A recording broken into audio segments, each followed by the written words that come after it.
Sometimes the deepest loneliness comes not from being alone, but from believing you're too broken to be loved. Sometimes the heaviest burden isn't what we carry, but what we think we deserve. Elias Boone walked into the Candlelight Tavern, wanting nothing more than a quiet meal. Charlotte Hale sat at her usual table, tired of pitying glances and careful whispers. A simple mix-up put the weathered mountain man across from the rancher's daughter in her wheelchair. He'd spent 30 years avoiding people. She'd spent 3 years watching them avoid her. But that evening something unexpected happened. Two people who thought they were too damaged for friendship found themselves talking like old companions. He saw past her chair. She saw past his guilt. What neither expected was how two wounded hearts might heal each other. Could a chance meeting change everything they believed about themselves? Before we jump back in, tell us where you're tuning in from. And if this story touches you, make sure you're subscribed, because tomorrow I've saved something extra special for you. The autumn wind carried the scent of pine and wood smoke through the streets of Cedar Ridge, a town that had grown prosperous from the cattle trade and the silver mines that dotted the surrounding mountains. Gas lamps flickered to life as evening settled over the wooden boardwalks, casting warm pools of light that beckoned travelers and locals alike. The Candlelight Tavern stood at the heart of it all, its windows glowing like amber jewels against the darkening sky. Inside, the tavern hummed with the comfortable murmur of familiar voices. Ranchers discussed cattle prices over steaming bowls of stew, while merchants counted their day's earnings and planned tomorrow's ventures. The air was thick with the aroma of roasted beef, fresh bread, and the subtle fragrance of beeswax candles that gave the establishment its name. Crystal glasses caught the candlelight, sending dancing reflections across polished mahogany tables, each one carefully arranged with crisp white linens and silver cutlery. At table 7, positioned near the large front window, where she could watch the comings and goings of the town, Charlotte Hale sat with the practiced elegance that had been drilled into her since childhood. Her wheat-colored hair was arranged in a simple but refined style, and her emerald dress, tailored to accommodate her seated position, spoke of quality without ostentation. The brass fittings of her wheelchair gleamed in the candlelight, as meticulously maintained as everything else in her ordered world. She possessed what the townspeople called breeding, that indefinable quality that came from generations of careful education, proper comportment, and the kind of confidence that money could nurture but not buy.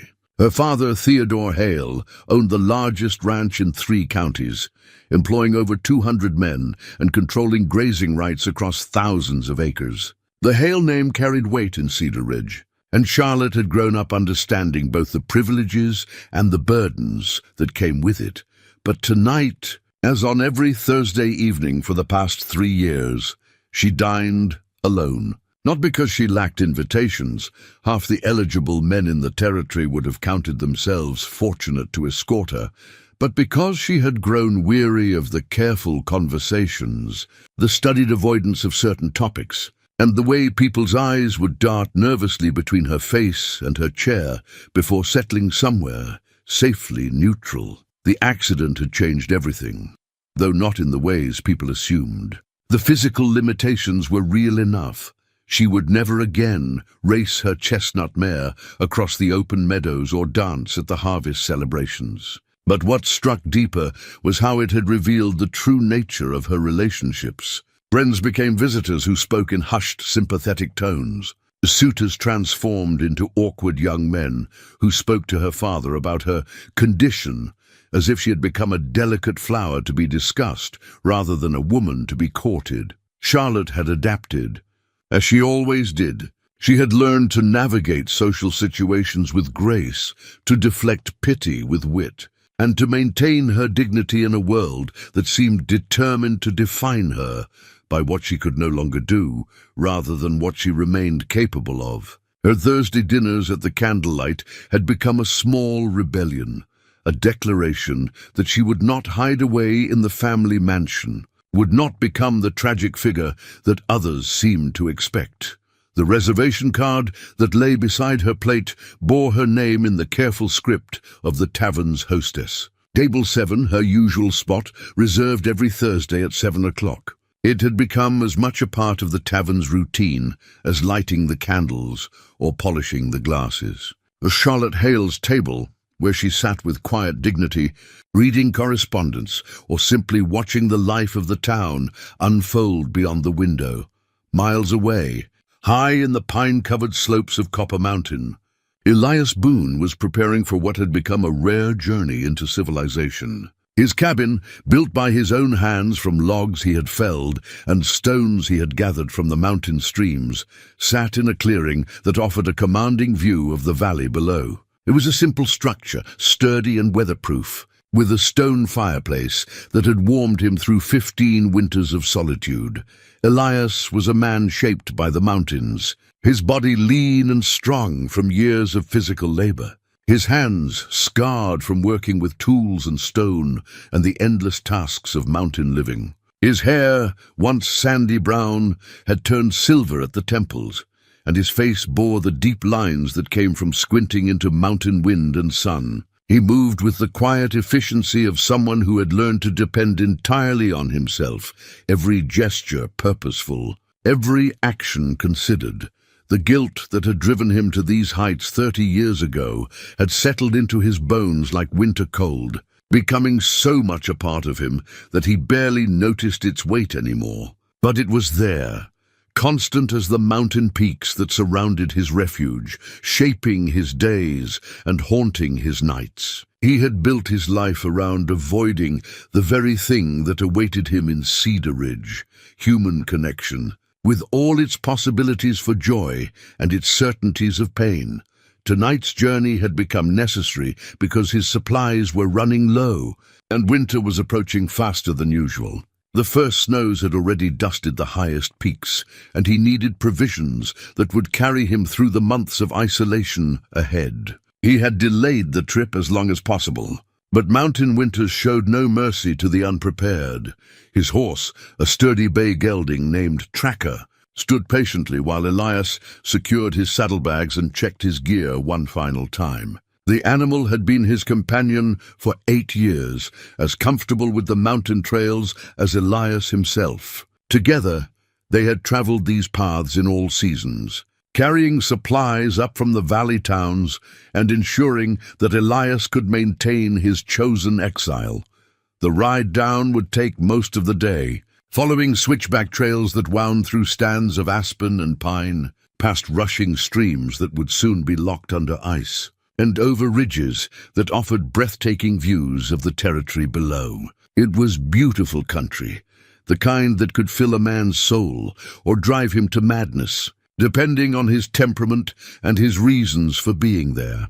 As he mounted Tracker and began the descent, Elias carried with him the accumulated weight of 3 decades of self-imposed isolation. He had learned to find peace in solitude, to take comfort in the rhythm of seasons and the reliable companionship of the mountain wildlife. But there were times, particularly as winter approached, when the silence felt less like peace and more like punishment. Back in Cedar Ridge, the evening proceeded according to its established patterns. The candlelight tavern filled with its usual Thursday crowd, the conversation flowing as freely as the wine and whiskey.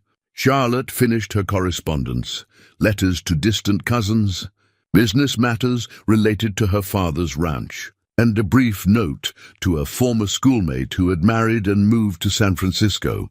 She had developed the habit of extending these meals, not from any particular love of the food, though the tavern's kitchen was excellent, but because the alternative was returning to the mansion where her father would be waiting, with his careful questions and his barely concealed worry. Theodore Hale loved his daughter deeply, but his love had become something heavy and protective. Like a blanket that warmed but also smothered, the mansion itself, built to showcase the Hale family's success, had become a sort of beautiful prison. Its wide hallways and spacious rooms were perfectly suited to a wheelchair, modified after the accident with ramps and other accommodations that spoke of both wealth and thoughtfulness. But it was also isolated, set apart from the town by carefully manicured grounds and a long, curved driveway that seemed designed to keep the world at a comfortable distance.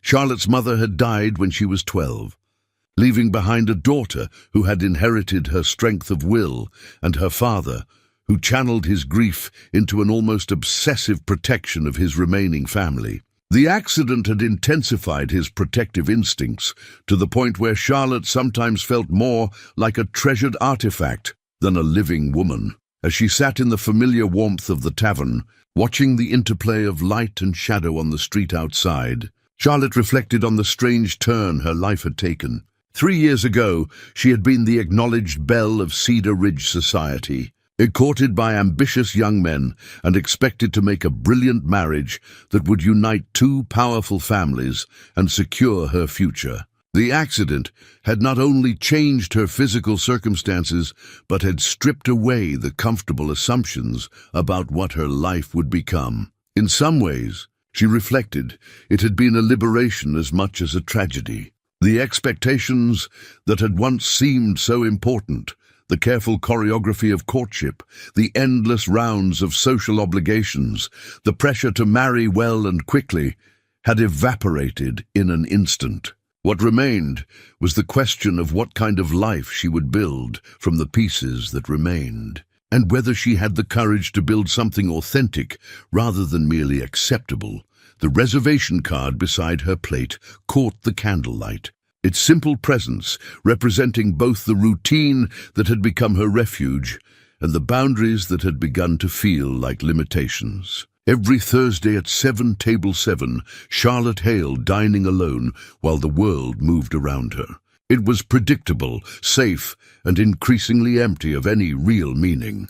Outside, the first hints of autumn frost were beginning to appear on the windows of the shops that lined the main street. Soon the mountain passes would become treacherous, and the town would settle into its winter rhythms, shorter days, longer nights, and the kind of introspective quiet that could either foster growth or breed despair. Neither Charlotte nor Elias knew, as the evening unfolded according to its familiar patterns, that a simple mistake was about to alter the careful architecture of their separate solitudes. The reservation card that seemed so permanent, so representative of unchanging routine, was about to become the instrument of an unexpected transformation. The sun had set behind the western mountains by the time Elias guided Tracker down the final switchback into Cedar Ridge. The soon journey had taken longer than expected. A washout on the upper trail had forced a detour that added 2 hours to the descent, and his body ached from the long ride. Dust clung to his clothes and settled in the lines of his weathered face, marking him as clearly as any brand as a man from the high country.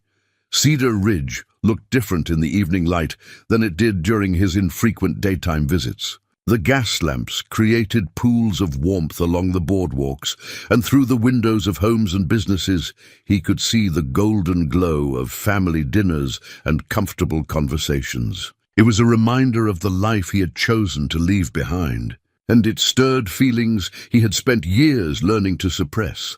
He stabled Tracker at Murphy's livery, paying for feed and a warm stall, then shouldered his saddlebags and made his way down Main Street. His original plan had been to purchase supplies, find a room at the boarding house, and return to the mountain at first light. But the long ride and the prospect of sleeping on a real mattress instead of his simple mountain bunk made the idea of a hot meal at the Candlelight Tavern suddenly appealing. The tavern's warmth enveloped him as he pushed through the heavy oak doors. The contrast with the cool mountain air was immediate and welcome, as was the rich aroma of roasted meat and fresh bread. He paused inside the doorway, letting his eyes adjust to the candlelight and surveying the dining room with the instinctive caution of a man who had learned to assess his surroundings before committing to them. Most of the tables were occupied by the kind of well-dressed locals he remembered from his previous visits to town, ranchers, merchants, and their families enjoying the tavern's reputation for excellent food and refined atmosphere. Elias was acutely aware of how he must appear to them, trail-worn, dust-covered, his simple clothes marking him as an outsider in this bastion of civilized comfort. "Evening, sir," The hostess greeted him with professional politeness, though her eyes took in his appearance with barely concealed assessment. "Will you be dining alone this evening?" "Yes, ma'am," Elias replied, his voice roughened by the mountain air and months of disuse. "Just looking for a quiet table and a hot meal." She consulted the reservation book on her podium, running her finger down the list of names and table assignments. "Let me see what we have available." Her finger paused at an entry, and she looked up with a slight frown. "I'm afraid we're quite busy tonight. Most of our tables are reserved or occupied." Elias was about to suggest that he could wait, or perhaps take his business elsewhere, when the hostess's expression brightened. "Actually, I believe table 7 might work. The reservation seems to be running late, and we could seat you there temporarily." She led him across the dining room, past tables where conversations paused momentarily as curious glances followed his progress. Elias felt the familiar weight of being observed, judged, found somehow wanting by people whose lives had never been touched by the kind of tragedy that had driven him to the mountains. But he followed the hostess with quiet dignity, his shoulders straight and his gaze steady. "Here we are," she said, stopping beside a table near the front window where a young woman in an emerald dress sat reading a letter. "I'm so sorry, Miss Hale, but there seems to have been a mix-up with our reservations this evening. Would you mind terribly sharing your table? It will just be for a short while until we can sort things out." Charlotte looked up from her correspondence, and for a moment Elias found himself meeting the clearest grey eyes he had ever seen. There was intelligence there, and strength, and something else, a kind of recognition that surprised him. She took in his dusty clothes and weathered appearance without the reflexive judgment he had expected, her gaze settling on his face with what seemed like genuine curiosity rather than calculation. "Of course," she said, her voice carrying the cultured tones of good breeding, but without the affected accent that often accompanied such speech. "Please sit down." "I'm Charlotte Hale, Elias Boone," he replied, settling into the chair across from her with the careful movements of a man who had learned to be conscious of his impact on his surroundings. "I appreciate your hospitality, Miss Hale. I can find another place if this is inconvenient." "It's not inconvenient at all," Charlotte said, and something in her tone suggested she meant it. "I was just catching up on correspondence. Company would actually be welcome." The hostess retreated with obvious relief, leaving them alone at the table with its crisp white cloth and gleaming silverware. For a moment, neither spoke, and Elias found himself studying the woman across from him with an attention that surprised him. She was beautiful, certainly, but it was not the kind of obvious beauty that demanded immediate notice. Instead, there was something subtle and compelling about her features, the determined set of her jaw, the way her grey eyes seemed to take in everything while revealing little, the careful grace with which she folded her letter and set it aside. It was only then that he noticed the wheelchair, positioned so naturally at the table that it had taken several moments for him to register its presence. The realization brought with it a complex mixture of emotions, recognition, understanding, and something deeper that he was not ready to examine too closely. "You're from the mountains," Charlotte observed, and it was not a question. "I can tell by the way you hold yourself. Mountain men have a different bearing than valley folk." "Yes, ma'am," Elias confirmed. "Been up on Copper Mountain for quite a few years now." "Alone?" The simple question carried no judgment, no pity, just curiosity. But it touched something in Elias that had been carefully protected for decades. "Alone," he confirmed. Charlotte nodded as if this made perfect sense. "I understand the appeal of solitude. Sometimes it's the only way to find peace." There was something in her voice that suggested personal experience with the subject, and Elias found himself looking at her with new attention. Most people, when they learned about his mountain isolation, reacted with either incomprehension or a kind of romantic fascination with the idea of wilderness living. Charlotte's response suggested a more complex understanding. The server arrived to take their orders, breaking the moment of connection but not dispelling it entirely. Charlotte ordered the evening's fish special with practiced ease, while Elias, suddenly conscious of his dusty appearance and uncertain social graces. Asked for the beef stew and bread. "The stew is excellent here," Charlotte commented after the server had departed. "The kitchen sources their beef from local ranchers who understand proper aging. You've made a good choice. I don't get to town often enough to develop strong opinions about the food," Elias admitted. "Most of my meals come from what I can hunt, fish, or grow myself." "That must require considerable skill," Charlotte said, and again there was no condescension in her voice, just genuine interest. "I imagine the mountain seasons make growing anything challenging. It does take some planning," Elias agreed, finding himself surprisingly comfortable with the conversation. "Short growing season, early frosts, soil that needs considerable work before it will support much beyond wild growth. But there's satisfaction in providing for yourself, in knowing you can survive without depending on others." "Independence," Charlotte mused. "Yes, I can understand the value of that." The way she said it suggested layers of meaning that Elias was not sure he should probe. But before he could decide whether to pursue the subject, their meals arrived. The simple act of sharing a table, of eating in companionable silence, broken by occasional observations about the food or the weather, felt remarkably natural given how much Elias had grown accustomed to solitude. "Do you ever miss it?" Charlotte asked as they neared the end of their meal. "The company of other people?" It was a question that cut closer to the bone than Elias was prepared for, touching on thoughts he had worked hard to avoid examining. "Sometimes," he said carefully, "but missing something and being able to have it are different things." Charlotte's grey eyes studied his face with an intensity that made him feel as though she were reading something written there in a language he was not aware he spoke. "Yes," she said quietly. "They certainly are." The reservation card that had brought them together still lay beside Charlotte's plate, forgotten now in the surprising ease of their conversation. What had begun as a simple mistake, a mix-up in the hostess's careful system, had become something neither of them had expected, a moment of genuine human connection between two people who had learned to live without such things.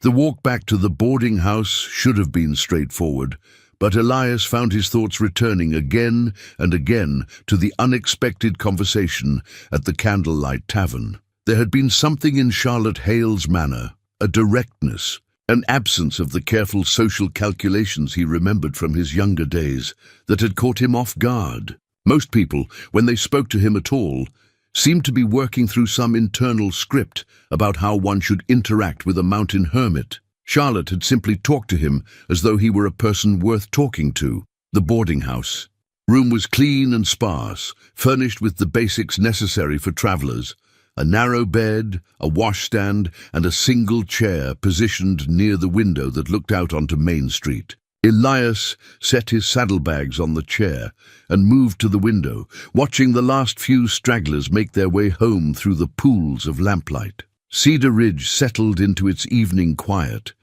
the kind of peaceful domesticity he had once taken for granted and now observed like an anthropologist studying a foreign culture. Sleep came fitfully, interrupted by dreams that carried him back to mountain ledges and falling rocks, to his brother's voice, calling his name with increasing desperation, to the moment when everything that had seemed solid and reliable in his world had given way. He woke before dawn, as was his habit, and lay in the unfamiliar bed, listening to the sounds of a town beginning its day. The clatter of wagon wheels on wooden streets, the distant lowing of cattle, the cheerful calls of early risers greeting each other with the easy familiarity of long acquaintance. By full daylight, he was dressed and ready to begin the business that had brought him to town. The general store was his first stop, where he moved through the aisles with practiced efficiency, selecting the supplies that would see him through another mountain winter. Flour, salt, coffee, sugar, canned goods that would supplement his hunting, and the preserved meat that already filled his larder. The storekeeper, a middle-aged man named Henderson, tallied his purchases with professional courtesy while making the kind of small talk that seemed obligatory in such transactions. "Haven't seen you in town for quite a while, Mr. Boone," Henderson observed, as he wrapped Elias's purchases in brown paper. "How are things up on the mountain?" "Quiet," Elias replied, which was both accurate and sufficient to discourage further inquiry. "Well, winter's coming early this year by all accounts," Henderson continued, apparently undeterred by Elias's brevity. "Old-timers are saying it's going to be a hard one. You might want to consider stocking up extra, just in case." Elias nodded. His thanks for the advice and completed his business, loading his supplies into the saddlebags with the careful distribution that would balance the load for Tracker's climb back to the high country. But as he prepared to leave Cedar Ridge behind for another season, he found himself walking past the Candlelight Tavern, slowing his pace as he drew near the large front window where Charlotte had sat the evening before. The table was empty now. Of course, it was barely past breakfast time, and the tavern would not begin serving its dinner guests for hours yet. But the sight of that familiar spot near the window stirred something in him that he was reluctant to examine too closely. It had been a long time since he had enjoyed a conversation with another person, longer still since he had spoken with someone who seemed to understand the attraction of solitude without romanticizing or pitying it. Charlotte, meanwhile, was dealing with her own unexpected reactions to the previous evening's encounter. She had returned to the Hale mansion to find her father waiting in the library, his evening reading abandoned in favor of the kind of restless pacing that indicated serious preoccupation. "How was dinner, my dear?" Theodore Hale asked, settling into his accustomed chair as Charlotte positioned her wheelchair near the fireplace, where a low fire provided both warmth and the comfortable illusion of domestic tranquility. "Interesting," Charlotte replied, choosing her words with the care that had become second nature in conversations with her father. "I shared a table with a gentleman from the mountains, Elias Boone. Do you know the name?" Theodore's expression grew thoughtful. "Boone. Yes, I believe I remember something about that family. Tragedy of some sort, years ago. Mining accident, I think, or perhaps a climbing mishap. One of the brothers died, if I recall correctly. The other one disappeared into the high country afterward. That must be your dinner companion." Charlotte filed this information away with the mental note to pursue it further when an opportunity presented itself. Her father's memory for local history was encyclopedic, particularly when it involved families of any social or economic significance. If there was more to Elias Boone's story, Theodore would likely know it or be able to discover it through his extensive network of business and social connections. "He seemed quite knowledgeable about mountain living," Charlotte said carefully, "self-sufficient in a way that's rather admirable." Theodore's eyes sharpened with the kind of paternal attention that Charlotte had learned to navigate with considerable skill. "I hope you weren't subjected to any inappropriate attention, my dear. Some of these mountain men can be, well, they've been away from civilized company for extended periods." "He was perfectly respectful," Charlotte assured him, which was true. Enough, though it failed to capture the complexity of their brief interaction.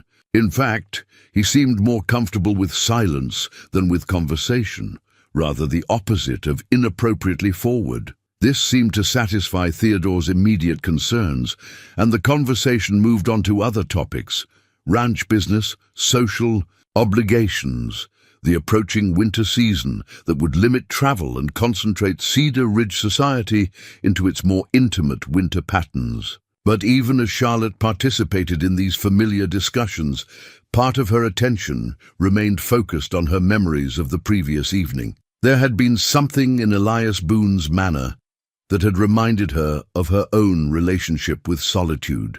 Not the enforced isolation that had followed her accident, but a chosen separation that served some deeper purpose. She had seen it in the way he held himself, in the careful attention he paid to his surroundings, in the economy of his speech, that suggested a man who had learned to be sparing with words because he so rarely had occasion to use them. The next morning brought a letter that would change the comfortable rhythm of Charlotte's days. It arrived with the regular post, delivered by young Timothy Walsh, who served as Cedar Ridge's postal clerk and whose mother had been Charlotte's governess years before. The letter bore the seal of Dr. Marcus Whitfield, the physician who had attended Charlotte during her recovery and who continued to monitor her health with the thoroughness that characterized his approach to medicine. Charlotte opened the letter in the privacy of her sitting room, a space that had been carefully designed to accommodate her wheelchair while maintaining the elegance that was such an important part of the Hale family's public identity. Dr. Whitfield's handwriting was as precise as his medical practice, his words chosen with the care of a man who understood the weight that written diagnoses could carry. The letter contained an invitation that was both surprising and troubling. A colleague of Dr. Whitfield's, a specialist from Denver who had developed new techniques for treating spinal injuries, would be visiting Cedar Ridge in 2 weeks' time. Would Charlotte be willing to submit to an examination? The letter suggested new procedures that might offer possibilities that had not existed at the time of her accident. Charlotte read the letter twice, then set it aside and moved to the window that looked out over the grounds of the Hale estate. The possibility of medical intervention, of potential improvement in her condition, should have been cause for excitement or at least cautious hope. Instead, she found herself feeling a complex mixture of emotions that included as much trepidation as anticipation. The freedom was both exhilarating and slightly terrifying. It also, she realized, with a mixture of surprise and self-awareness, created possibilities that had not existed before. Possibilities that might include returning to the Candlelight Tavern before her usual Thursday appointment, perhaps to continue a conversation that had been interrupted by the simple circumstance of it being time to leave. After a brief negotiation, Theodore agreed to leave her in the capable hands of Mrs. Patterson and the household staff, with the understanding that she would send word immediately if any problems arose. As Charlotte watched him ride away with the crew, she felt an unexpected surge of anticipation. For the first time in years, she would have complete control over her own schedule, her own choices, her own time. "Father," Charlotte said with the gentle firmness that had proven effective in managing his protective instincts, "I'm 24 years old, not 14. I'm perfectly capable of managing my own affairs for a few days. Besides, you'll need to focus entirely on the fence repairs without worrying about social proprieties." Theodore nodded, but his expression remained concerned. "Perhaps I should ask your Aunt Margaret to come stay with you while I'm away. It doesn't seem appropriate for you to be alone in the house for such an extended period." "I'll manage the household affairs while you're gone," Charlotte assured him. "Mrs. Patterson can handle the domestic arrangements, and I can deal with any business correspondence that requires attention." The prospect of several days alone in the mansion was both liberating and unsettling. Charlotte had grown accustomed to her father's protective presence, even when it sometimes felt suffocating. His absence would create an unusual degree of freedom, but it would also remove the comfortable structure that his routines provided. "Most of the crew," Theodore replied. "Which means I'll be away from the house for several days, possibly longer if we run into complications." "How many men will you need?"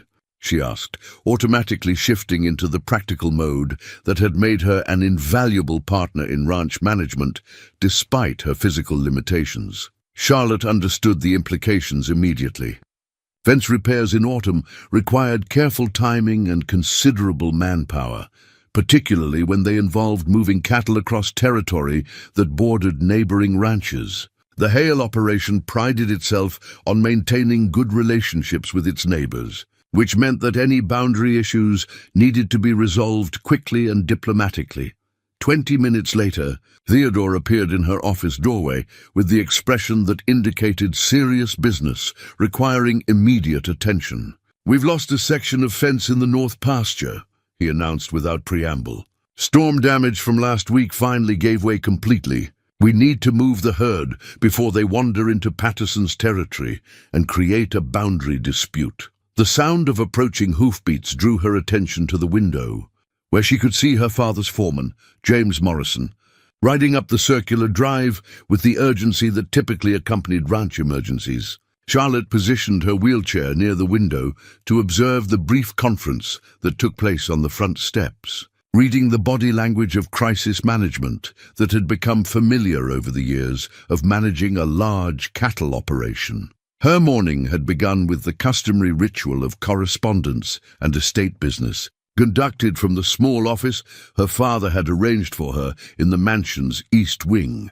The room was designed for functionality, with a desk positioned at the proper height for wheelchair access and shelves arranged within easy reach. But today, the familiar tasks felt confining rather than purposeful, as though the careful order of her life had suddenly revealed itself to be a kind of beautiful cage. Charlotte, meanwhile, was struggling with her own unexpected complications. Dr. Whitfield's letter had created a disturbance in the careful equilibrium she had worked so hard to achieve. But it was not the only source of unsettlement in her thoughts. The brief encounter with Elias Boone had lingered in her mind with surprising persistence, coloring her usual routines with a restlessness she had not experienced in years. The revelation that Charlotte maintained a regular dining schedule created an unexpected dilemma. Today was Friday, which meant that if he wanted to see her again, he would need to remain in Cedar Ridge for nearly a week. The prospect should have been unthinkable. He had never stayed in town for more than 2 nights, and the approaching winter made every day of preparation crucial for mountain survival. Yet he found himself seriously considering the possibility. "Thursday evenings," Elias repeated. "Thank you." Something in his tone must have conveyed sincerity rather than presumption, because the hostess's expression softened slightly. "Miss Hale typically dines with us on Thursday evenings," she said carefully. "Table 7 at 7 o'clock. "It's been her custom for some time now." Elias nodded, recognizing the rebuff for what it was and respecting the woman's loyalty to her regular customers. "Of course, I meant no impropriety. I simply enjoyed our conversation and wondered if I might have the opportunity to speak with her again before I return to the mountains." The hostess's expression grew carefully neutral, the practiced discretion of someone who served a clientele that valued privacy. "Miss Hale is one of our regular guests," she said, "but I'm not sure it would be appropriate for me to discuss her habits with someone who isn't family." "Actually," Elias said, surprising himself with the words even as he spoke them, "I was wondering about Miss Hale, the young lady I shared a table with last evening. Does she dine here regularly?" "Mr. Boone, isn't it?" she said with professional recognition. "Are you looking to dine with us again today?"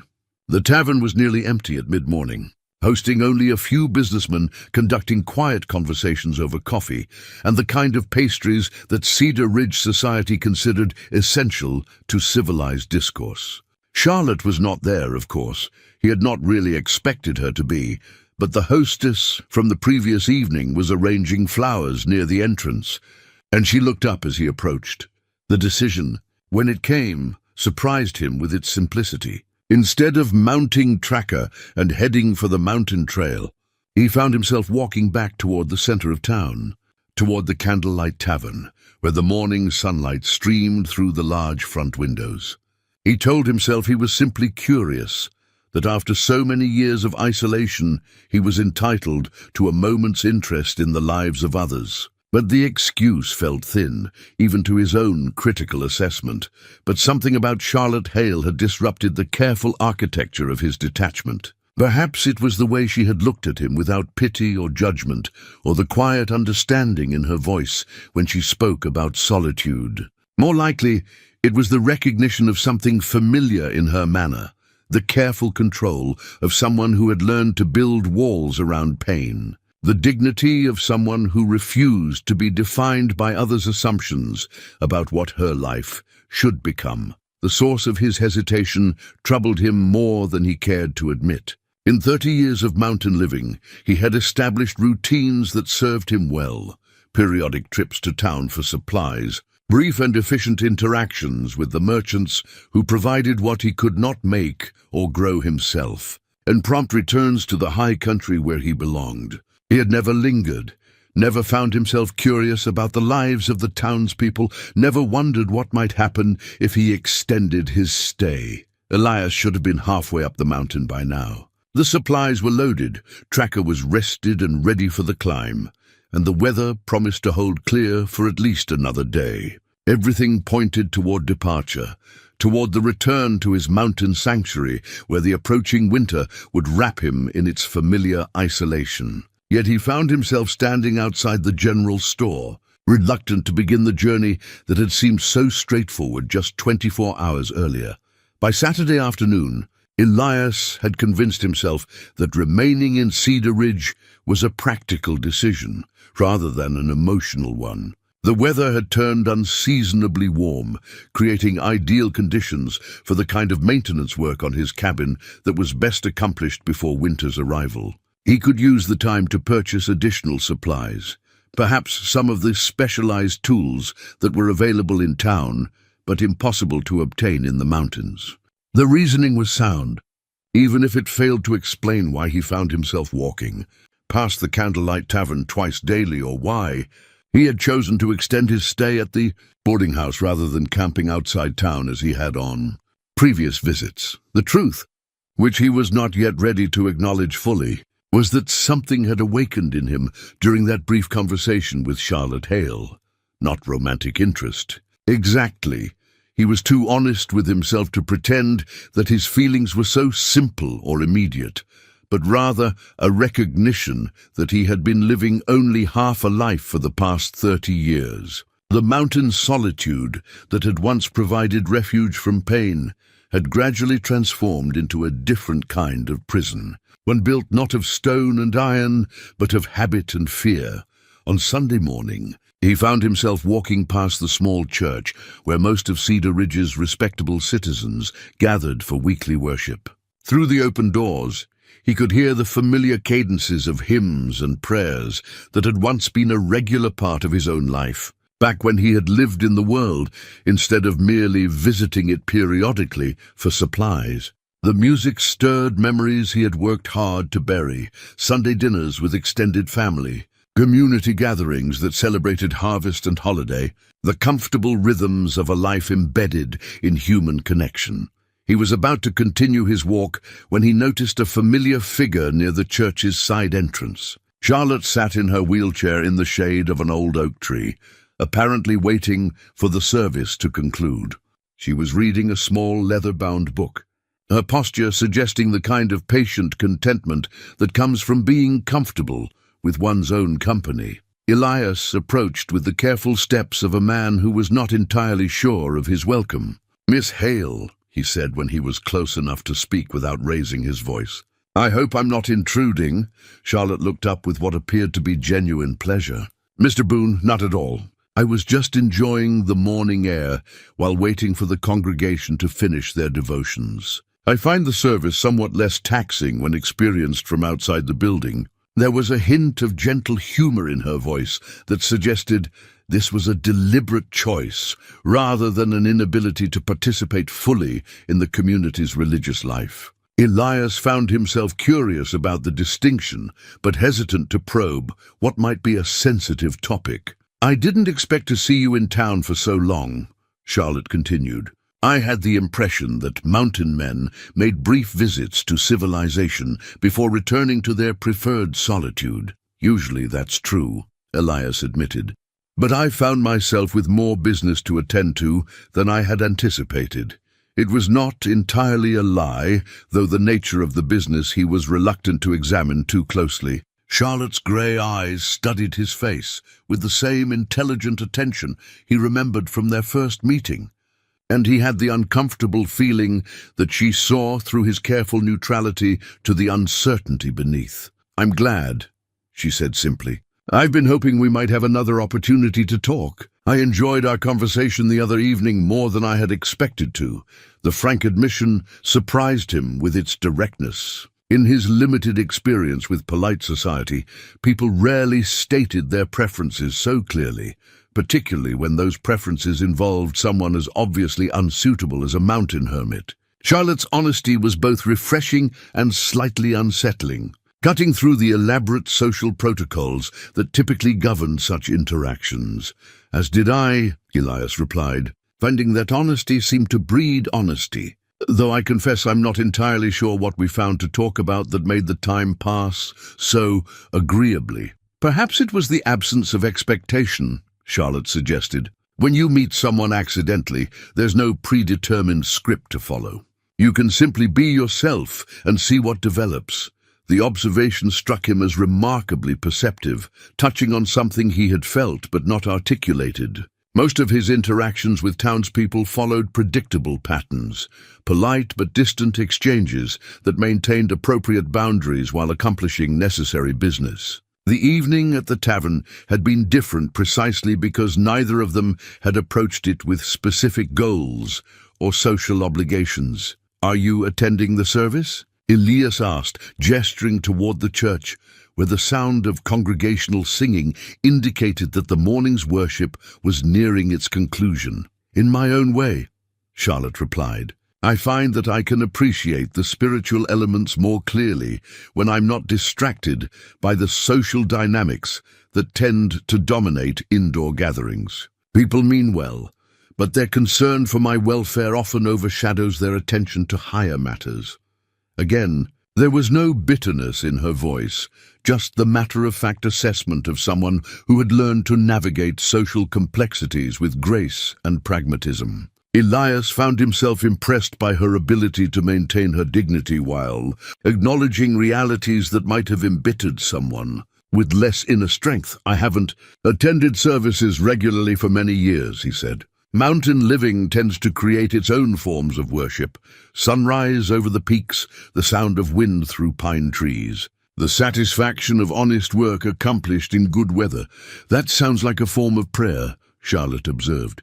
"Perhaps more authentic than what happens inside buildings designed to contain the divine." The church doors opened, releasing a stream of well-dressed congregants into the morning sunlight. Elias recognized several faces from his previous visits to town, merchants, ranchers, and their families, all participating in the weekly ritual that reinforced Cedar Ridge's sense of community and shared values. He also noticed the way several pairs of eyes turned toward Charlotte and himself, registering their conversation with the kind of curiosity that would undoubtedly fuel speculation over Sunday dinner tables throughout the town. Charlotte seemed unperturbed by the attention, maintaining her composure with the practiced ease of someone accustomed to being observed.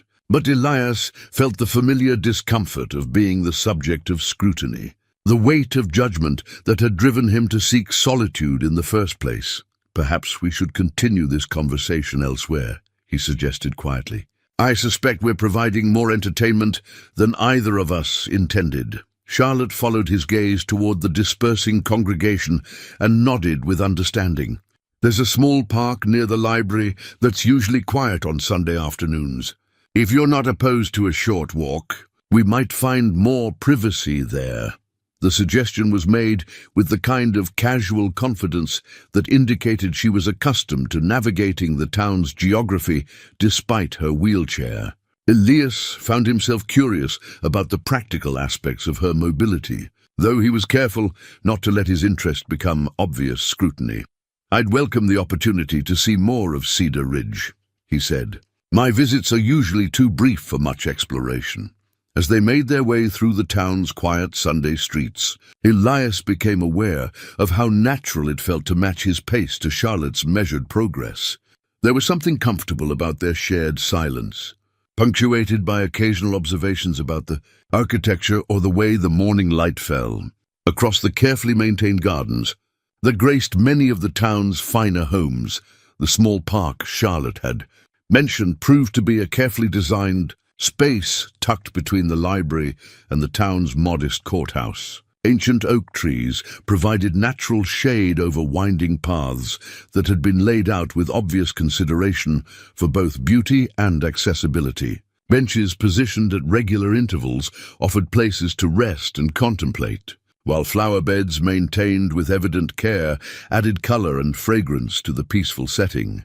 Charlotte navigated the pathways with practiced ease, leading them to a secluded bench near a small fountain where the sound of falling water created a natural privacy screen against casual eavesdropping. The spot commanded a pleasant view of the surrounding gardens while offering relative isolation from the town's main thoroughfares. "This is lovely," Elias observed as they settled into comfortable positions. "I wouldn't have expected such a thoughtful design in a frontier town." "My mother was responsible for much of the planning," Charlotte explained, her voice carrying the warmth that always accompanied mentions of her late parent. She believed that civilization required more than just commerce and industry, that beauty and contemplation were essential elements of any community worth building. "She sounds like a woman of considerable vision." She was. Charlotte's fingers traced the arm of her wheelchair absently, a gesture that seemed to accompany memories she treasured. She used to say that a town's character could be measured by how it treated its most vulnerable members and whether it made space for quiet reflection amid the bustle of daily business. The philosophy struck Elias as both practical and profound, reflecting the kind of thoughtful consideration that had clearly shaped Charlotte's own approach to life's challenges. He found himself wishing he had known this woman who had raised such a remarkable daughter, though the wish carried with it a recognition of how different his own life might have been if he had encountered such wisdom during his younger, more troubled years. "Do you spend much time here?" he asked, gesturing toward the peaceful surroundings. "More than I used to," Charlotte admitted. "Since my father has been away on ranch business, I've discovered the pleasure of setting my own schedule rather than adhering to the careful routines that others have established for my welfare." There was something in her tone that suggested this newfound freedom was both welcome and slightly overwhelming, as though she was still learning to trust her own judgment about how to spend her time. Elias recognized the feeling from his own early years on the mountain, when the absence of external structure had forced him to create his own patterns of meaning and purpose. "Independence can be as challenging as it is liberating," he observed. "When you're responsible for your own choices, there's no one else to blame if they prove unwise." "Exactly." Charlotte's grey eyes lit with the recognition of shared understanding. "Though I'm beginning to suspect that the risks of making my own mistakes might be preferable to the safety of living according to other people's careful plans for my protection." The conversation was interrupted by the arrival of an elegantly dressed woman who approached their bench with the determined stride of someone on a mission of social importance.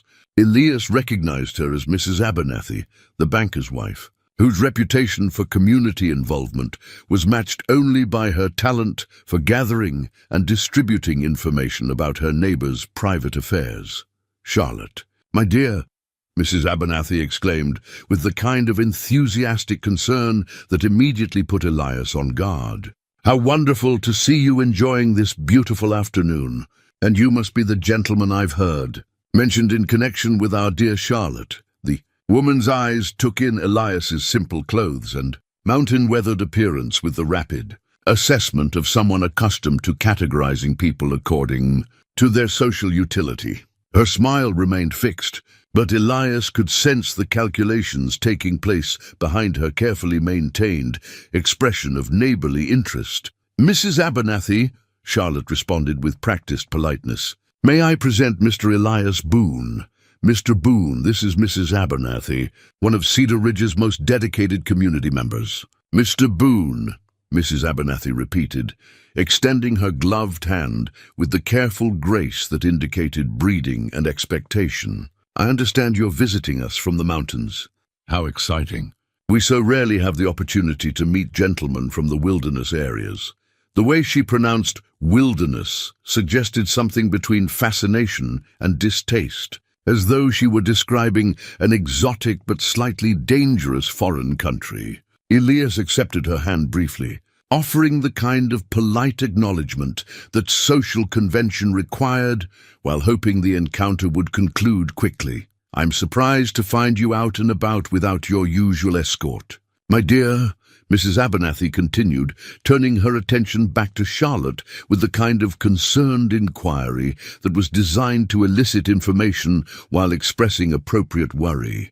"With your father away on business, I would have thought you might prefer the safety of remaining close to home." "I appreciate your concern," Charlotte replied, her voice maintaining its pleasant tone while conveying subtle steel underneath. "But I find that I'm quite capable of managing my own activities, particularly on such a beautiful afternoon in such peaceful surroundings." Mrs. Abernathy's expression suggested that she found this independence somewhat alarming, though she was too well-bred to express her disapproval directly. Instead, she turned her attention back to Elias with renewed interest. "And how long will you be gracing our community with your presence, Mr. Boone? I'm sure our local merchants appreciate the business that visiting gentlemen provide." "I haven't determined my departure date yet," Elias replied carefully. "It depends on several factors, including the weather conditions for mountain travel." This response seemed to satisfy Mrs. Abernathy's immediate curiosity while providing enough vagueness to prevent further specific inquiries. But Elias could see that she was filing away every detail of their encounter for future reference and discussion, undoubtedly with other community members who shared her interest in monitoring the social dynamics of Cedar Ridge society. After several more minutes of the kind of polite conversation that revealed nothing while suggesting everything, Mrs. Abernathy took her leave with expressions of delight at having met Elias and renewed concern for Charlotte's welfare during her father's absence. Her departure left them alone again, but the peaceful atmosphere of their earlier conversation had been replaced by an awareness of the scrutiny their friendship was likely to attract. "I apologize for that," Charlotte said quietly. "Mrs. Abernathy means well, but her concern for community welfare tends to express itself through rather intensive interest in other people's private affairs. Small towns have long memories and curious neighbors," Elias observed. "I suppose any unusual friendship is bound to attract attention. Is that what this is?" Charlotte asked, turning to face him directly. "A friendship?" The question was asked without coquetry or calculation, just the straightforward curiosity that had characterized all their interactions. But it forced Elias to confront feelings he had been reluctant to examine too closely.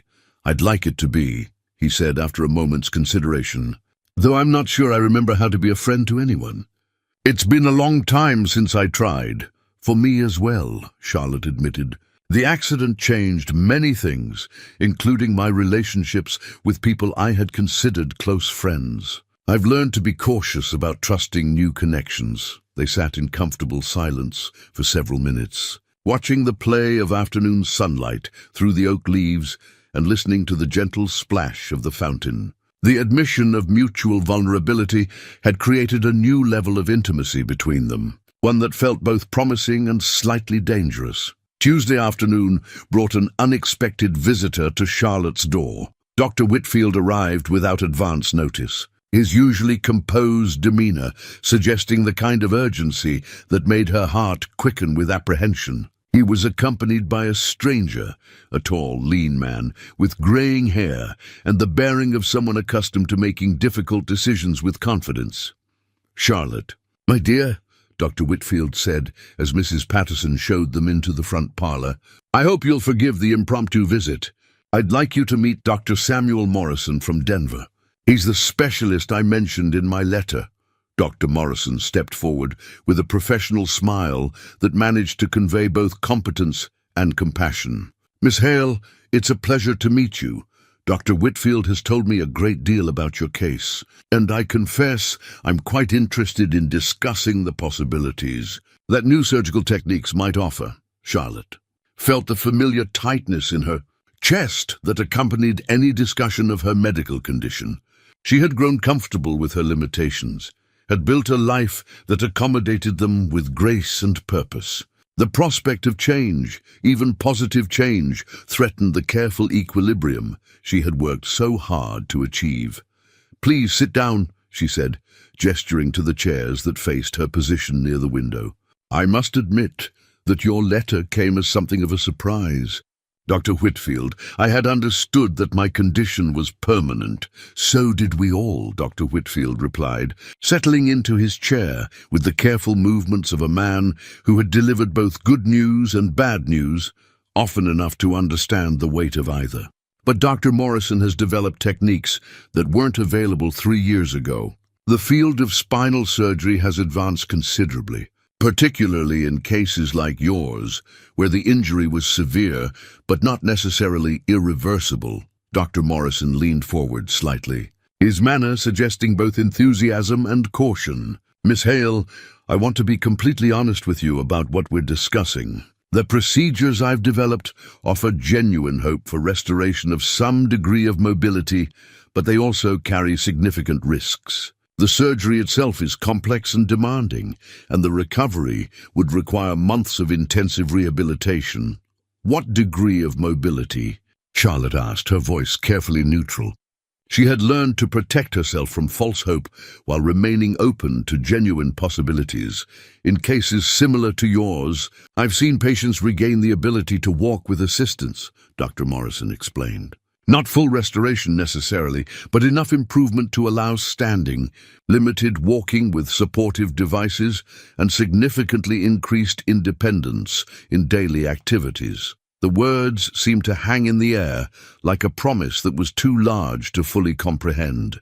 Charlotte had spent 3 years learning to define independence within the constraints of her wheelchair, discovering strengths and capabilities she had never known she possessed. The possibility of expanding those capabilities was both thrilling and terrifying. The surgery would need to be performed in Denver, Dr. Whitfield continued. Dr. Morrison has established a clinic there with the specialized equipment and trained staff that such procedures require. The initial operation would be followed by several weeks of hospital stay, then months of rehabilitation. And the risks? Charlotte asked, because she had learned that hope without honest assessment of dangers was merely wishful thinking. Dr. Morrison's expression grew more serious. Any spinal surgery carries the risk of further damage, potentially resulting in complete paralysis or other complications. In your case, the risk is relatively low, perhaps 10%, but it exists nonetheless. There's also the possibility that the surgery might provide no improvement while still requiring the full recovery period. Charlotte absorbed this information with the methodical approach she had developed for processing difficult decisions. The rational part of her mind began calculating probabilities and weighing potential outcomes, while another part struggled with emotions she was not prepared to examine. How soon would you need a decision? She asked. There's no immediate urgency, Dr. Morrison assured her. But if you decide to proceed, I would recommend scheduling the surgery for early spring. That would allow sufficient recovery time before next winter, and the timing would coincide with some research I'm conducting that might benefit your particular case. After the doctors departed, Charlotte found herself alone with thoughts that refused to arrange themselves into any coherent pattern. The possibility of walking again seemed both miraculous and unreal, like something from a fairy tale rather than a medical reality. But it was the implications beyond the physical that truly unsettled her. The life she had built since the accident was predicated on certain assumptions about her limitations and capabilities. Her relationship with her father, her role in the community, even her growing friendship with Elias, all of these had developed within the context of her disability. Change, even positive change, would require renegotiating every aspect of her existence. It was while wrestling with these thoughts that she made a decision that surprised her with its clarity. She needed to talk to Elias, not because she expected him to provide answers. The decision would ultimately be hers alone, but because she had discovered that his perspective offered a unique combination of honesty and understanding that helped her think more clearly about difficult questions. The problem was finding him. She knew he was staying at the boarding house, but calling on a gentleman there would create exactly the kind of social speculation that Mrs. Abernathy's visit had warned her to expect. The alternative was waiting until Thursday evening at the tavern, but the weight of her news made such a delay seem unbearable. The solution, when it occurred to her, was both simple and slightly scandalous. She would send him a message requesting a meeting, delivered through Mrs. Patterson's grandson, who worked part-time at the boarding house. The boy could carry a note without attracting the attention that a formal messenger might generate. The note she composed was brief and carefully worded. "Mr. Boone, I find myself in need of conversation with someone whose judgment I trust. Would you be willing to meet me at the park near the library this evening at 6 o'clock? I would consider it a great favor. C. Hale." As she sealed the envelope, Charlotte reflected on how much had changed in the space of a few days. A week ago, she would never have considered seeking advice from a virtual stranger, particularly one whose own life seemed as complicated as Elias's clearly was. But something about their conversations had convinced her that he possessed the kind of wisdom that comes not from formal education but from wrestling honestly with life's difficulties. The afternoon passed slowly, each hour weighted with anticipation and anxiety. Charlotte found herself unable to concentrate on her usual activities, her mind returning repeatedly to Dr. Morrison's words and their implications. The possibility of walking again was seductive, but it came wrapped in uncertainties that threatened the carefully constructed stability of her current life. When evening finally arrived, she made her way to the park with a mixture of hope and trepidation. The familiar pathways seemed different somehow, charged with the significance of the conversation she was about to have.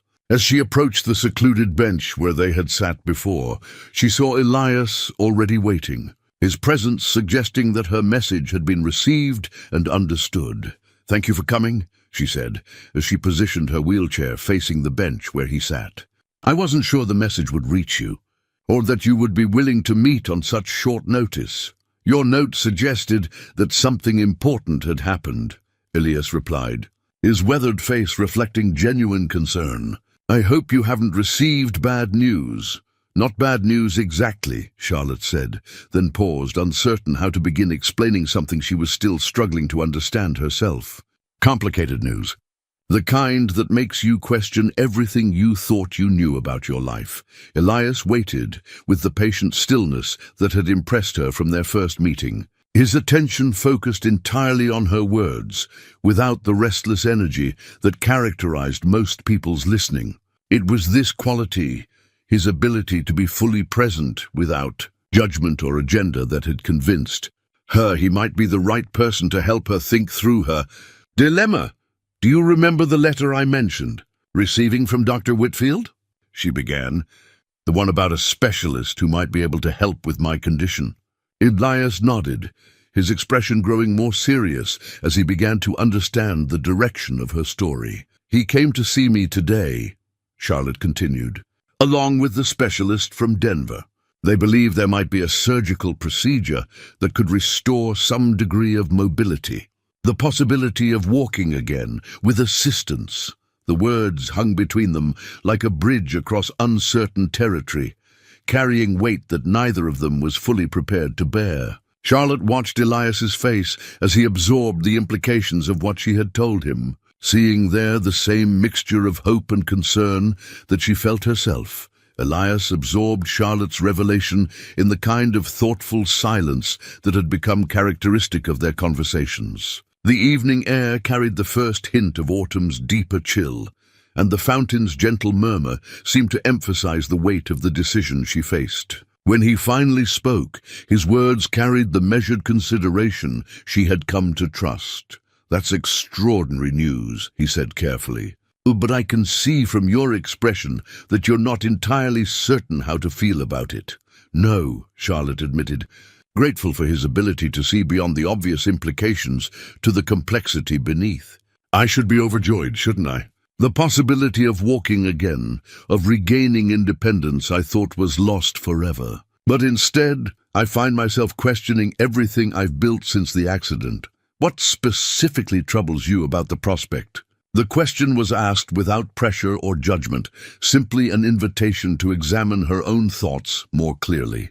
Charlotte had discovered that Elias possessed the rare gift of asking the right questions rather than offering premature answers.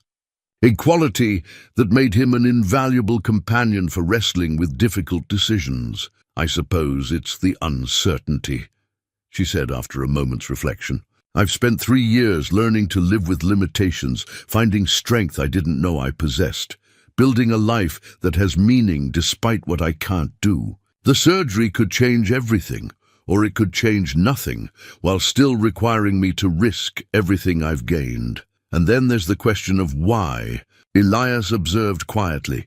"Exactly." Charlotte's voice carried relief at being understood so completely. "Would I be choosing surgery because it would genuinely improve my life, or because others expect me to pursue any possibility of being normal again? The distinction matters more than I initially realized." They sat in contemplative silence as the shadows lengthened around them. Charlotte found herself studying Elias's profile, noting the way the fading light emphasized the lines that 30 years of mountain living had etched around his eyes. There was something about his presence that encouraged honest self-examination, as though his own struggles with difficult choices had given him insight into the process of moral reasoning. "May I ask you something?" Charlotte said eventually. "Of course. You mentioned that you've been on the mountain for 30 years. What drove you there? What were you escaping from?" The question was more personal than any she had previously asked, crossing into territory that their friendship had not yet explored. But the gravity of her own situation seemed to justify a deeper level of honesty between them. Elias was quiet for so long that Charlotte began to think he would not answer. When he finally spoke, his voice carried the weight of memories that had been carefully guarded for decades. "My brother Thomas," he said simply. "We were working a mining claim together, high up on the mountain face. I was the older brother, supposedly the responsible one. But I made a judgment error about the stability of a rock face, and when it gave way..." He paused, gathering himself before continuing. "Thomas survived the fall, but his legs were crushed, permanently. He lived for 6 more years, but he was never the same. The guilt of that drove me to the mountains, and I've been carrying it ever since." The admission hung between them like a confession offered to the mountain wind. Charlotte felt the pieces of Elias's character fall into place, with the clarity that comes from understanding someone's defining experience. His careful attention to her independence, his respect for her dignity despite her disability, his instinctive understanding of the complex emotions surrounding physical limitation, all of it made sense now. "I'm sorry," she said quietly. "That must have been an unbearable burden to carry alone." "It was the burden I felt I deserved," Elias replied. "Thomas forgave me eventually, but I never learned to forgive myself." "And is that why our friendship matters to you?" Charlotte asked, her insight cutting to the heart of something neither of them had previously acknowledged. "Because it offers some form of redemption for what happened to your brother?" The question was asked without accusation, but it forced Elias to confront motivations he had not fully examined. His initial impulse was to deny any such connection, but Charlotte's honesty demanded equal honesty in return. "Perhaps partly," he admitted. "But if that was all there was to it, any acquaintance with someone facing physical challenges would serve the same purpose. What makes our friendship different is you, your strength, your refusal to be defined by limitations, your willingness to see me as something other than a hermit who abandoned the world." "And what do you see when you look at me?" Charlotte asked. "A woman who has transformed adversity into wisdom, limitation into strength. Someone who has faced the worst that life can offer and emerged with her dignity and purpose intact." "That's not about your disability, Charlotte. That's about who you are." The conversation had reached a level of intimacy that surprised them both. In the space of a few minutes, they had moved from polite friendship to something deeper and more complex, acknowledging feelings that neither was entirely prepared to examine. "There's something else about the surgery that troubles me," Charlotte said, returning to the decision that had brought them together. It feels like a betrayal of everything I've learned about myself since the accident. As though I'm rejecting the person I've become in favor of trying to return to who I was before. Or, Elias suggested gently, it could be seen as the next stage of your journey rather than a rejection of the current one. You've proven that you can build a meaningful life despite limitations. Now you have the opportunity to explore what might be possible if some of those limitations were removed. But what if the surgery fails? What if I risk everything I've built for the possibility of something better and end up worse than before? Those are valid concerns, Elias acknowledged. But they're also the questions that face anyone who chooses to pursue significant change. The mountain taught me that safety and growth rarely coexist. Sometimes you have to risk what you have to discover what you might become. Is that advice you follow yourself? Charlotte asked, her grey eyes fixed on his face with an intensity that made him uncomfortable. Or is it easier to offer such wisdom than to live by it? The challenge was gentle but unmistakable, forcing Elias to confront his own contradictions. He had spent 30 years choosing safety over growth, isolation over the risks that came with human connection. Yet here he was, encouraging Charlotte to embrace the very kind of uncertainty he had spent decades avoiding. "You're right to call me on that," he said after a long pause. "I've been a coward for 30 years, choosing the safety of solitude over the possibility of making things worse through action. Meeting you has forced me to recognize that I've been existing rather than living. And what are you prepared to do about that recognition?" The question hung between them as the last light faded from the sky and the gas lamps along the park's pathways began to flicker to life.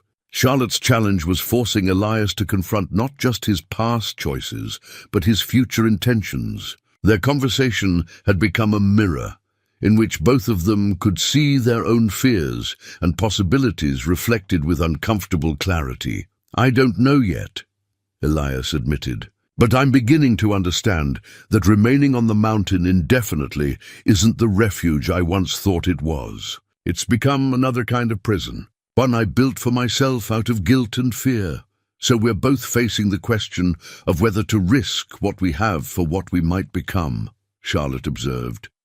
"It seems so." They sat in the gathering darkness, each lost in private contemplation of decisions that would reshape their lives. The fountain continued its gentle murmur, and the night air carried the scents of autumn flowers and distant wood smoke. Around them, Cedar Ridge settled into its evening routines, unaware that in their small corner of the park, two people were wrestling with choices that would determine not just their individual futures, but the nature of the connection that had grown between them. "There's one more thing I need to tell you," Charlotte said as they prepared to part ways.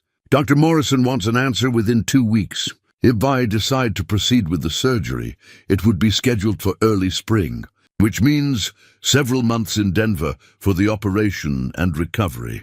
The implications of such an extended absence hung unspoken between them. If Charlotte chose the surgery, their developing friendship would be tested by separation at precisely the moment when it was beginning to deepen into something more significant. If she chose against it, she would be making that decision partly based on considerations that had nothing to do with her medical situation. "That's a complication I hadn't considered," Elias said quietly. "For me as well," Charlotte admitted. "A week ago, the prospect of spending months away from Cedar Ridge would have seemed manageable, even appealing. Now it feels like abandoning something precious just when I'm beginning to understand its value. Perhaps," Elias suggested, "the decision shouldn't be based on what you might be leaving behind, but on what you hope to gain, both from the surgery and from life in general. And what do you hope to gain from life, Elias?" The question was asked softly, but it carried the weight of everything they had not yet said to each other. Their friendship had reached a crossroads where honesty about their feelings could no longer be avoided, where the careful boundaries they had maintained were beginning to feel more like barriers than protection. "The courage to stop running from the past," Elias said finally. the wisdom to know the difference between solitude that heals and isolation that merely postpones living, and perhaps the chance to discover whether 30 years of mountain living have left me capable of caring about someone other than myself. The admission was more revealing than anything he had shared before, acknowledging not just his attraction to Charlotte, but his recognition that their relationship had become a test of his ability to re-engage with life. Charlotte received his words with the gravity they deserved, understanding that they represented a form of commitment even as they raised new questions about what the future might hold. The next morning brought news that would force both Charlotte and Elias to confront their feelings sooner than either had expected. Theodore Hale returned from the fence repairs with a grim expression and information that changed everything. The damage had been more extensive than initially assessed, requiring him to travel to the territorial capital to negotiate emergency grazing rights with government officials. He would be leaving within 2 days and would be gone for at least 3 weeks. "I've arranged for your Aunt Margaret to come stay with you," Theodore announced over breakfast, his tone brooking no argument. "This isn't a matter for discussion, Charlotte. I won't have you remaining alone in the house for such an extended period, particularly with winter approaching." Charlotte felt her carefully maintained independence crumbling with each word. Aunt Margaret was a well-meaning woman whose idea of appropriate behavior for an unmarried lady in a wheelchair involved constant supervision, endless needlework, and protection from any activity that might be considered remotely stimulating or dangerous. "Father, that's completely unnecessary," Charlotte protested. "I've managed perfectly well during your brief absence. Mrs. Patterson and the household staff provide more than adequate support." "Brief absence is one thing," Theodore replied firmly. 3 weeks is quite another matter entirely. The decision is made, Charlotte. Margaret will arrive tomorrow afternoon. The prospect of 3 weeks under her aunt's watchful eye felt like a prison sentence. Charlotte had grown accustomed to making her own choices about how to spend her time, whom to see, where to go. And Margaret's presence would effectively end her freedom to continue developing her friendship with Elias, particularly at such a crucial time when important decisions needed to be made. After breakfast, Charlotte made a decision that surprised her with its boldness. Instead of accepting her father's arrangements passively, she chose to act on her own behalf. She sent word to Elias requesting an urgent meeting, then spent the morning preparing for a conversation she had never imagined having. They met at the park again, but this time Charlotte's demeanor carried a different energy, not the thoughtful contemplation of their previous encounters, but the focused determination of someone who had reached a point of crisis that demanded decisive action. "My father is leaving for the territorial capital tomorrow," she began without preamble. "He'll be gone for 3 weeks, and he's arranged for my aunt to come supervise my activities during his absence." Elias understood immediately the implications of this development. "That would make it difficult to continue our conversations." "Impossible," Charlotte corrected. "Aunt Margaret considers any unescorted interaction with gentlemen to be inappropriate, regardless of the circumstances. She would view our friendship as highly improper and would take steps to prevent it." "I see." Elias studied her face, noting the intensity there that suggested she had not simply come to inform him of changed circumstances.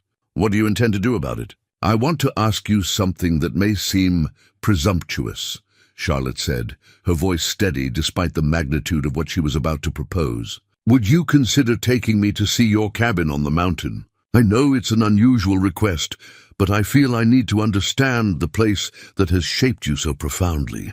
And I need time away from other people's expectations to think clearly about the surgery decision." The request was so unexpected that Elias found himself momentarily speechless. In 30 years of mountain living, he had never brought another person to his cabin, had never considered sharing that deeply private space with anyone. The idea of Charlotte making such a journey, particularly given her physical limitations, seemed both impossible and strangely compelling.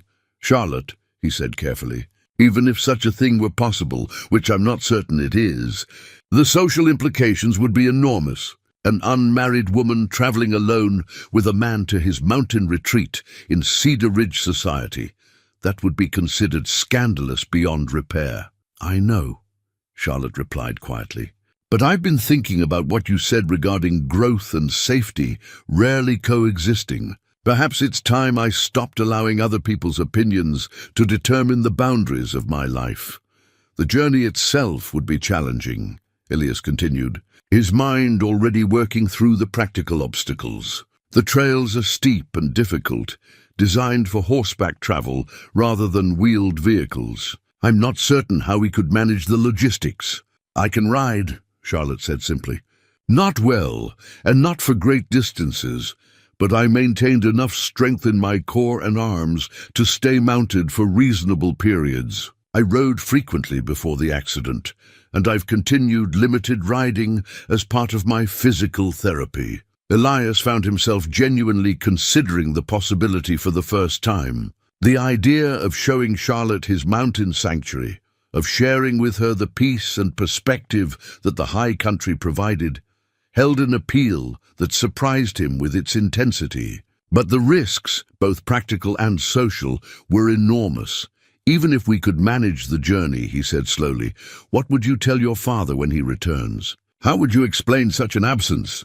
I would tell him the truth, Charlotte replied with a conviction that impressed him, that I needed time to think clearly about important decisions, and that I chose to spend that time with someone whose judgment I trust. He may not approve, but he would understand the reasoning. The weight of her proposals settled between them like a challenge that would define not only their relationship, but their individual courage to choose authenticity over safety. Charlotte was asking him to risk everything he had built over 30 years of careful isolation, while simultaneously risking her own reputation and social standing for the chance to understand him more completely. The silence that followed. Charlotte's proposal stretched between them like a bridge they were both afraid to cross. Ilias found himself wrestling with emotions he had spent 30 years trying to suppress. The longing for genuine human connection, warring with the fear of causing harm through his choices. The weight of his brother Thomas's accident pressed against his consciousness, reminding him of the consequences that could follow from a single moment of poor judgment. Charlotte, he said finally, his voice rough with conflict, I can't be responsible for putting you at risk. If something happened to you on that mountain, if you were injured because of my decisions, he stopped, unable to finish the thought that carried too much resonance with his past. But you wouldn't be responsible, Charlotte replied with quiet intensity. This would be my choice, made with full knowledge of the risks involved. I'm not asking you to protect me from consequences. I'm asking you to trust me to make my own decisions about what those consequences might be worth.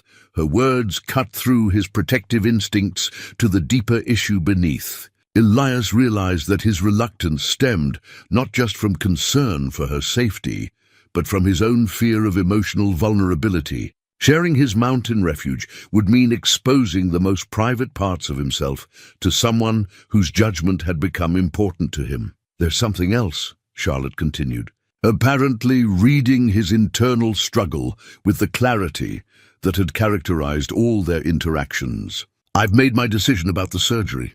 I'm going to decline Dr. Morrison's offer. Charlotte, no. The words escaped before Ilias could consider them, surprising them both with their vehemence. You can't make that choice based on our friendship. The surgery could give you back mobility you've lost. You can't sacrifice that possibility for anyone else's sake. I'm not, Charlotte said firmly. I'm making the choice based on what I've learned about myself since the accident. The person I've become, the strength I've discovered, the life I've built. These aren't consolation prizes for what I lost. They're genuine achievements that I value. The surgery would mean starting over, risking everything I've gained for the possibility of returning to who I was before. But the chance to walk again would be wonderful if it succeeded, Charlotte interrupted. But I've realized that my definition of a successful life doesn't depend on whether I can walk. It depends on whether I can continue growing, learning, forming meaningful relationships with people who see me as complete rather than damaged. The admission carried a weight that forced Elias to examine his own assumptions about what constituted a life worth living. Charlotte's refusal to view her current circumstances as something to be escaped challenged his own long-held belief that his mountain exile was justified by past mistakes. "If that's truly your decision," he said slowly, "then perhaps we both need to stop allowing fear to determine our choices." "What are you saying?" "I'm saying yes," Elias replied, the words emerging with a clarity that surprised him. "Yes, I'll take you to the mountain. Yes, I'll share that part of my life with you. And yes, I'll trust that you're capable of making informed decisions about risks worth taking." Charlotte's face lit with a smile that transformed her features entirely, revealing a joy and anticipation that had been carefully controlled in all their previous interactions. For the first time since he had known her, she looked not like someone managing difficulties with grace, but like someone embracing possibilities with excitement. "Thank you," she said simply. But the words carried depths of meaning that went far beyond gratitude for a mountain excursion.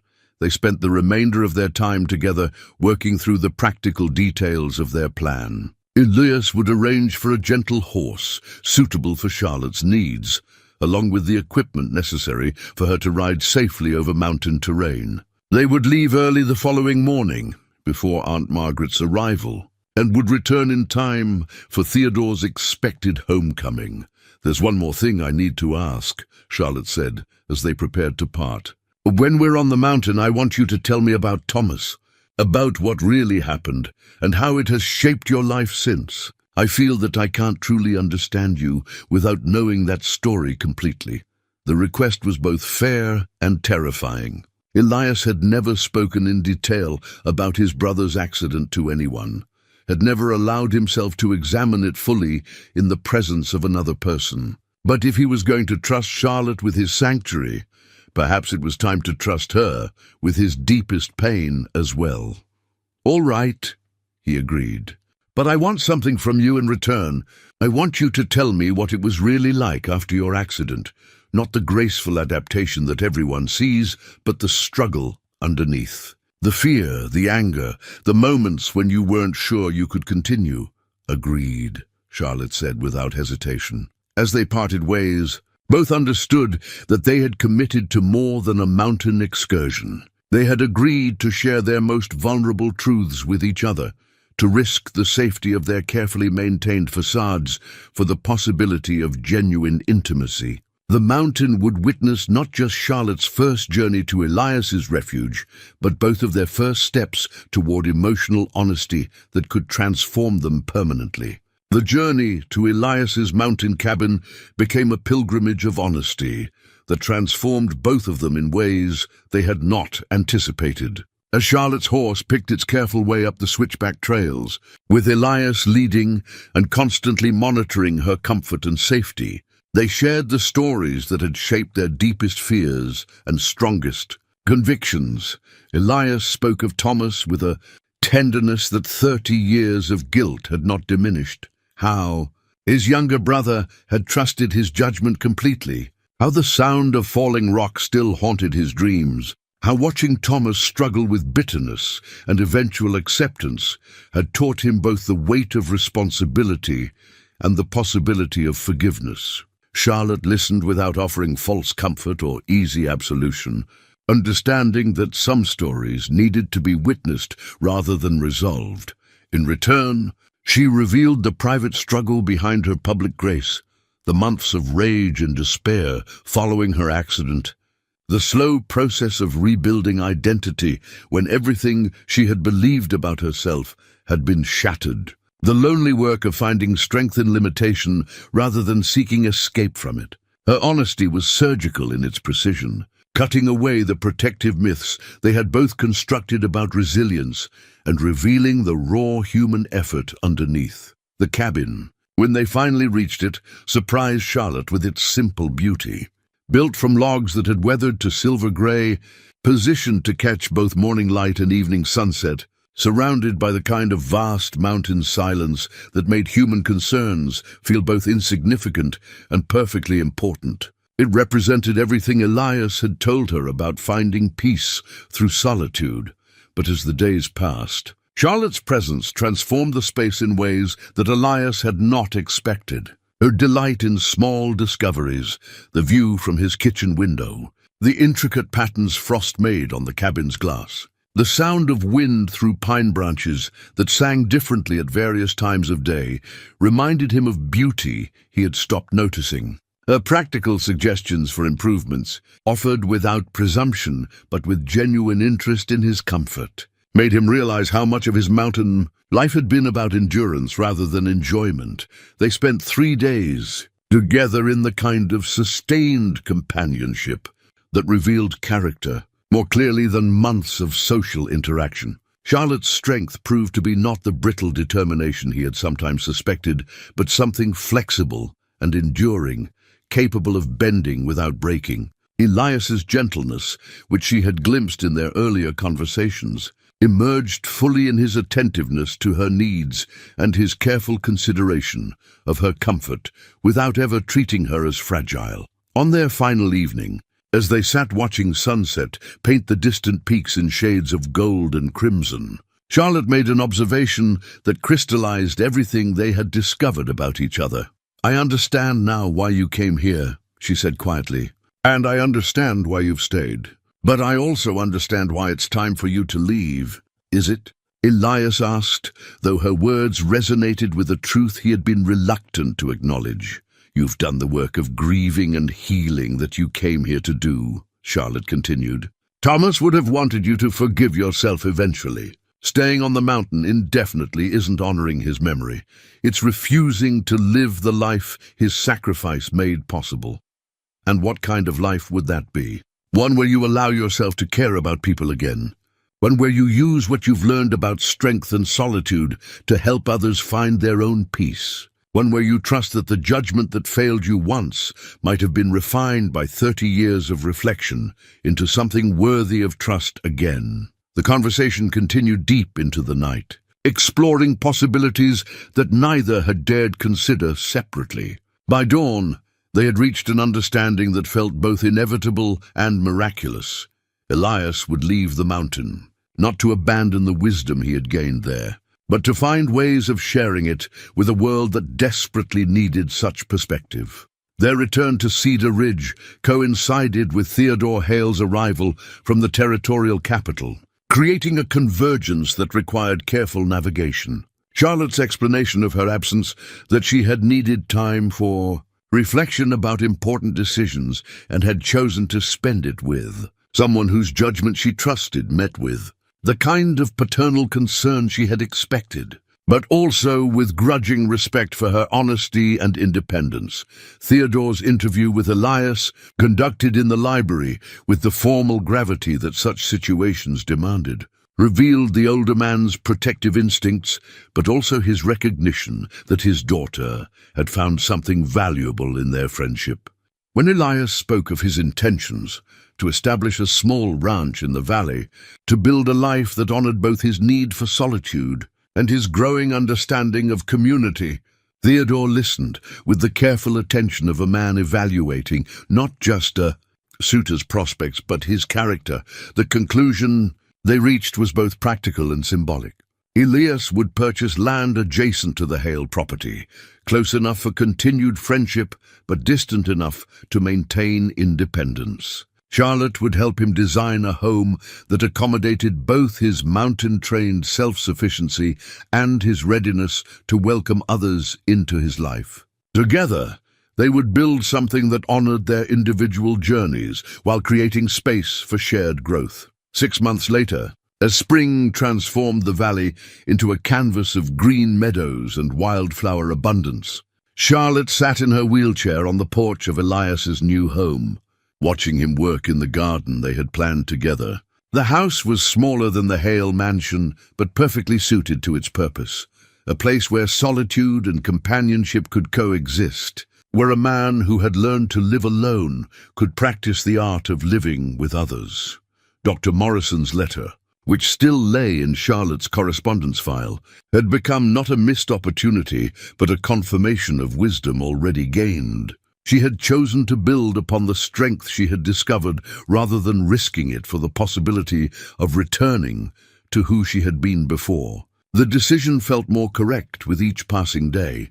The reservation card that had first brought them together remained tucked between the pages of Charlotte's favorite book, not as a memento of chance, but as a reminder that the most important meetings in life often come disguised as simple accidents, requiring only the courage to recognize their significance and the wisdom to honor what they offer. As evening approached and Elias joined her on the porch, their comfortable silence spoke of the deep contentment that comes from choosing authentic connection over careful safety, from building love on the foundation of genuine understanding rather than romantic illusion. They had each found in the other not rescue from their individual struggles, but companionship for the ongoing work of living fully despite life's inevitable limitations. The mountain still called to Elias on difficult days, and Charlotte still grieved sometimes for the mobility she had lost. But they had learned that healing comes not from escaping pain, but from finding meaning within it, not from returning to who you were before, but from embracing who you have become. In choosing each other, they had chosen to stop running from life's complexities and start building something worthy of the wisdom their struggles had taught them.